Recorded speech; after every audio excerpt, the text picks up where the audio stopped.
I pledge allegiance to the flag the United States of America, and to the republic for which it stands, one nation, under God, indivisible, for liberty and justice for all. Hey, RHS, I'm Jessica Thompson. And I'm Hannah Daw, and this is your daily dose for Monday, April 16th, 2018. Any student who is absent for testing will be testing during the week of April 23rd. One roster for each test will be posted on the window of the principal's office.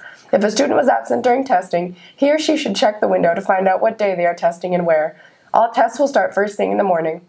Science Olympiad had their annual competition last month. Carter Coyne took a closer look on how our competitors did. Hey RHS, I'm Carter Coyne. Recently, our Science Olympiad team competed in Plymouth for Division C. We decided to talk to Mr. Weller and some competing students about how they did and what the team is all about. So what is Science Olympiad? Science Olympiad is a competitive team event where you take scientific categories and then compete with other teams around Michigan. Science Olympiad is like solo ensemble where kids they compete in events, as in like playing an instrument, but in this case it's like a science. Science Olympiad is a national organization that promotes science through competitive events at state level, national level, global level.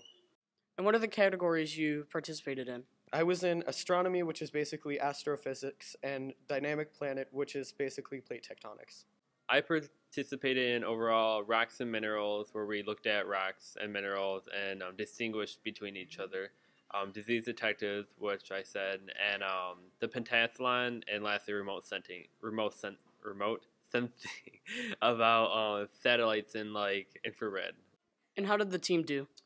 This year we had actually a really good regional event. We placed 7th out of 16 teams. We took home 5 medals, and so overall we did probably one of our better years compared to previous years. And what do you think you guys can improve on? I think if we spent a little more time prepping for some of the events, particularly in the buildables, that you make some of these devices that you compete against, I think we would have even been in a higher place. And what are your plans for the future? I think for the future, a couple things have to happen. We're going to start doing what's called an invitational, which is kind of a practice Science Olympiad event prior to the regional tournament. Also, I'm going to try and make some mandatory practices where the teams get together and really make sure we're completely prepared for the next time. The Science Olympiad team placed 7th overall, medaling in events for remote sensing, herpetology, Write It, Do It, the pentathlon, and rocks and minerals. Great job, team. Now back to the anchors.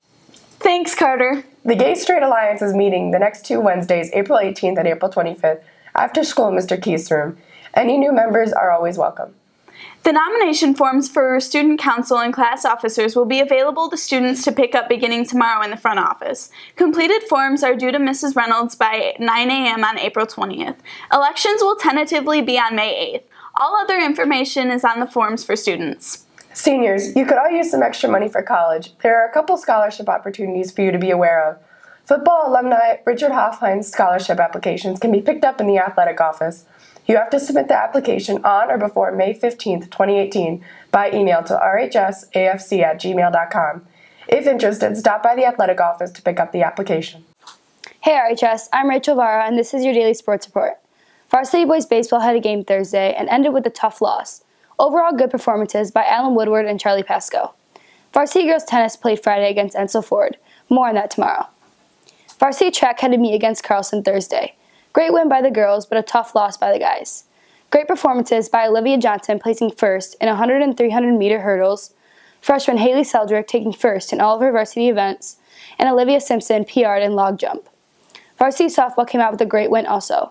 Good performances by Sydney Shelton and Tiana Porter. That's all for your sports report. Now back to the anchors. Also, there was a $500 scholarship from Henry Ford medical staff for any student who will be pursuing medicine in the fall. See your counselor for an application. Attention, juniors and seniors. BASF's Alchemy Group will be visiting on Friday, April 27th during second hour in the LMC.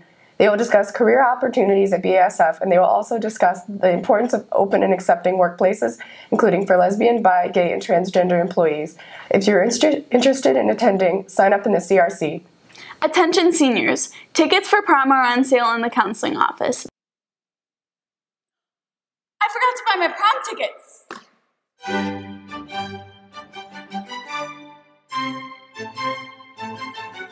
Counseling office.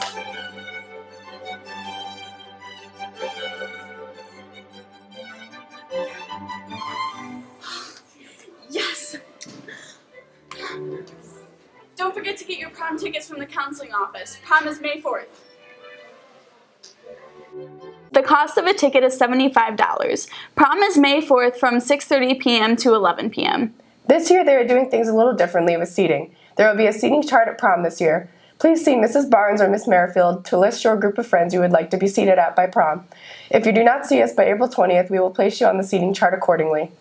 Also, seniors, it is time to choose your class song and class flower. Nominations are open at rhsbeardaily.com. You can only nominate once, so choose wisely. The nomination window closes tomorrow. The class of 2020 is selling popcorn to raise funds. The sale started April 9th and runs through next Friday, April 20th. There are samples available in the afternoons from Miss Morris and the CRC if interested. Please see a class officer, Mr. Perdue, or Miss Morris to place an order. DECA is fundraising hard for the International Conference, including a bowling event next week. Let's go to Simone to take a closer look on the recent DECA efforts. Number 5. Hey there RHS, I'm Simone Viduva, and today I'm going to go around and take a closer look at the Wyandotte DECA chapter's fundraising events. What we're doing to prepare for our international conference for DECA is all of our members are creating fundraising ideas like bowling or just like Bobcat Bonnies or just anything like that to raise as much funds as possible to send us all to Atlanta. The bowling fundraiser that he referred to as Battlefield that was put together by Charlie, Frank, and I. It is Sunday, April 15th at India Lanes from 5 to 8 p.m. It's $20 cost, and you get 3 games of bowling, pizza, and shoes. The fundraising idea that we used was we sold March Madness brackets, and the idea behind this was the person with the best winning percentage would win a $25 gift card to the Post. Another way that we are raising funds is through Detroit Red Wings tickets. The game is April 5th, and tickets are $1 each or 6 for $5. The drawing will be held Thursday, March 29th. You do not need to be present to win this ticket, and we are thanking you very much for supporting our DECA chapter. Thanks guys for all the helpful information. Be sure to come out and support. Go Bears! Thanks, Simone. It's time to sign up for the blood drive. For information and to sign up to donate blood to the RHS blood drive, go to mrskg.weebly.com and read directions carefully. Happy birthday to Jordan Anzelik, Faith Braden, Roger Yang. Hey Jessica, what did the frog order for dinner? What did it eat? Ribbits. Stay warm, RHS. Hey RHS, are you clumsy?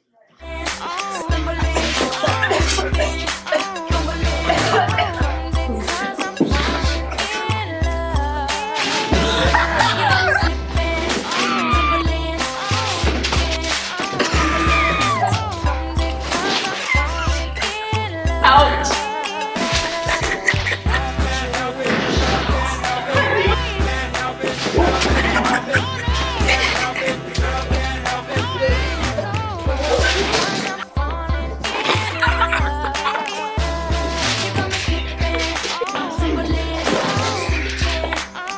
Oh, was that a heart attack?